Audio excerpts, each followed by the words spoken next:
Hello everyone, let's continue our journey in reading the Bible every day. So today let's start with the first reading, which is back to the Old Testament, which is Genesis 5 to 8.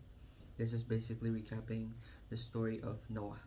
So after the tragedy of Cain and Abel, fast forward a few generations, and then God finally saw the wickedness of the human race. The sons of God saw the daughters of human race were beautiful, and they married anyone that they chose. Right directly afterwards, God saw how great the wickedness of the human race was on the earth, and then He just wanted to wipe everyone out. But He had favor in Noah, so He wanted to spare Noah.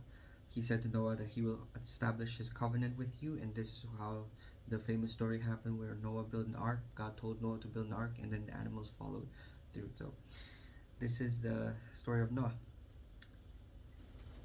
Okay, so following up, let's continue with the New Testament, which is Matthew 3. We've covered Matthew 1 and 2 from the past few days, but that's okay. Matthew 3 is now Jesus Christ is now an adult, and he's come to John the Baptist to be baptized. That's the story, basically.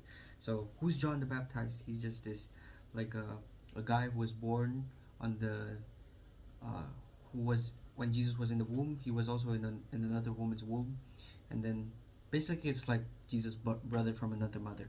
And John was someone who baptized people in the river of something. And John, this guy, he was like a weird, wild bear guy. He eats locusts and honey and stuff. So the Pharisees came while John was baptizing, and then he was talking like, "How dare you guys?" Blah blah blah, and then yeah, like that. And then after that, Jesus came to be baptized, and he did get baptized. And then a voice came from heaven in verse number 17, and the voice came from heaven that says, "This is my son, whom I love. With him I am well pleased."